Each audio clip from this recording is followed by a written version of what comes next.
នៅខែសីហាឆ្នាំ1945ប្រទេសជប៉ុនបានប្រកាសចុះចាញ់សង្គ្រាមលោកលើកទី2បន្ទាប់ពីទីក្រុងហ៊ីរ៉ូស៊ីម៉ានិងណាហ្គាសាគីត្រូវបានបំផ្លាញដោយគ្រាប់បែកបរមាណូប្រទេសនេះស្ថិតក្នុងសភាពខ្ទេចខ្ទាំសេដ្ឋកិច្ចដួលរលំហេដ្ឋារចនាសម្ព័ន្ធត្រូវបំផ្លាញស្ទើរតែទាំងស្រុងហើយប្រជាជនរាប់លាននាក់បាត់បង់ជីវិតប៉ុន្តែត្រឹមតែប្រមាណ25ឆ្នាំក្រោយជប៉ុនបានក្លាយជាមហាអំណាចសេដ្ឋកិច្ចទី2របស់ពិភពលោកបន្ទាប់ពីសហរដ្ឋអាមេរិកតើអ្វីទៅជាមូលហេតុដែលធ្វើឲ្យជប៉ុនងើបឡើងវិញយ៉ាងឆាប់រហ័សបែបនេះអត្ថបទនេះនឹងលម្អិតពីកត្តាសំខាន់ៗចំនួន4ក្រោយពីជប៉ុនចុះចាញ់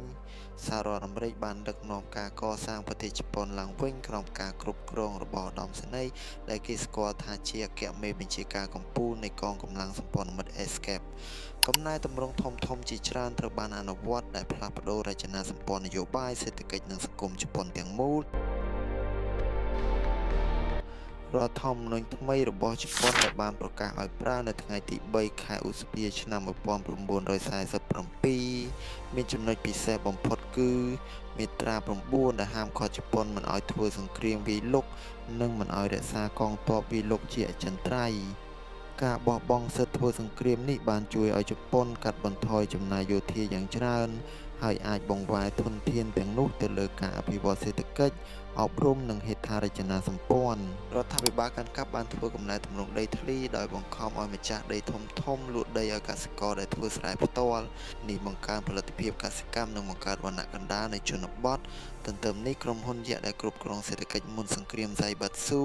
ត្រូវបានរំសាយដើម្បីកាត់បន្ថយការផ្ដាច់មុខនិងបង្កើតឱកាសប្រកួតប្រជែងដោយសេរីប្រព័ន្ធអប់រំត្រូវបានកែតម្រង់ឲ្យក្លាយជាប្រព័ន្ធ633បឋម6ឆ្នាំអនុវិទ្យាល័យ3ឆ្នាំនិងវិទ្យាល័យ3ឆ្នាំដែលផ្ដល់ឱកាសអប់រំស្មើគ្នានិងឥតគិតថ្លៃ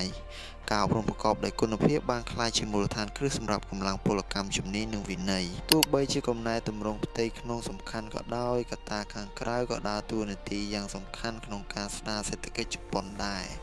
ដំបូងឡើយអាមេរិកបានផ្ដល់ជំនួយមនុស្សធម៌និងអាហារតាមរយៈកម្មវិធីដូចជា GARIOA Government and Relief in Occupied Areas បន្ទាប់មកជំនួយបច្ចេកទេសនិងហិរញ្ញវត្ថុត្រូវបានផ្ដល់ដើម្បីកសាងរោងចក្រកំពង់ផែនិងហេដ្ឋារចនាសម្ព័ន្ធឡើងវិញ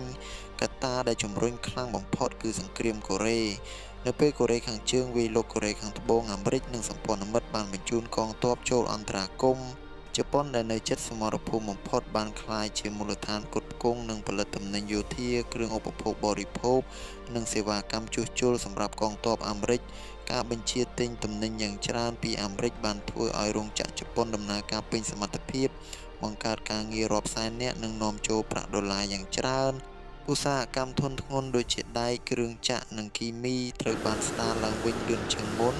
សង្គ្រាមកូរ៉េបានជួយជប៉ុនពីសេដ្ឋកិច្ចដែលជិតដួលរលំទៅជាសេដ្ឋកិច្ចដែលមានការរីកចម្រើនវិញក្នុងរយៈពេលដ៏ខ្លី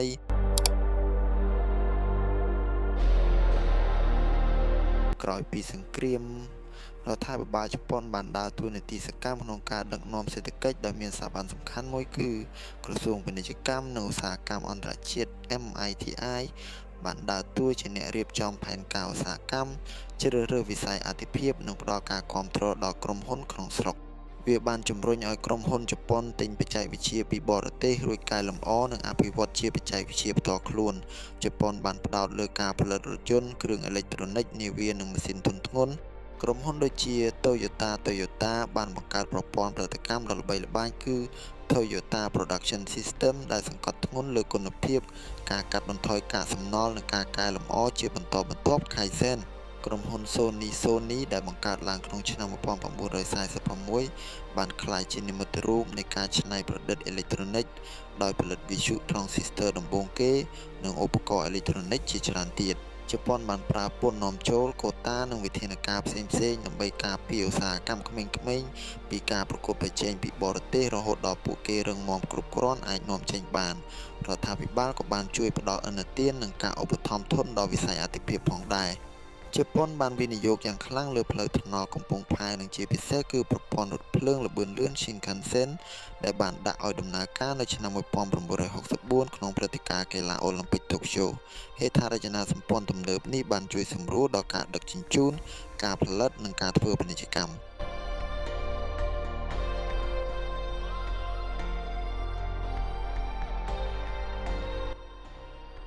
កត្តាចុងក្រោយប៉ុន្តែមិនសំខាន់តិចជាងគេគឺកត្តាមនុស្សនិងវប្បធម៌ក្រោយចាញ់សង្គ្រាមប្រជាជនជប៉ុនមានស្មារតីរួបរวมគ្នាខ្ពស់ដើម្បីកសាងប្រទេសជាតិឡើងវិញមនុស្សជាច្រើនសុខចិត្តធ្វើការលើសម៉ោងទទួលយកប្រាក់ខែទាបនិងលះបង់ផលប្រយោជន៍ផ្ទាល់ខ្លួនដើម្បីក្រុមហ៊ុននិងប្រទេសជាតិជប៉ុនមានប្រព័ន្ធការងារដែលគេហៅថាការងារពេញមួយជីវិត Lifetime Employment និងការឡើងប្រាក់ខែតាមអាយុកាល Seniority Wage កម្មករមានភាពស្មោះត្រង់ចំពោះក្រុមហ៊ុន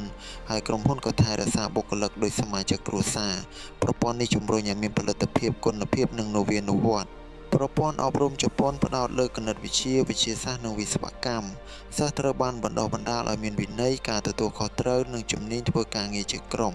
កម្លាំងពលកម្មដែលមានការអប់រំខ្ពស់នេះបានក្លាយជាគន្លឹះសម្រាប់ការអភិវឌ្ឍបច្ចេកវិទ្យា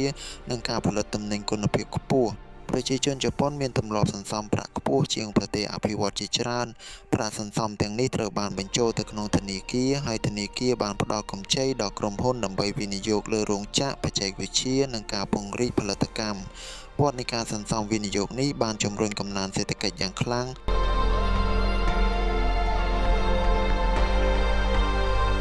សរុបមកការងើបឡើងវិញរបស់ជប៉ុនក្រោយសង្គ្រាមលោកលើកទី2មិនមែនកើតពីកត្តាតែមួយនោះទេប៉ុន្តែមកពីការរួមផ្សំនៃកំណែទម្រង់នយោបាយ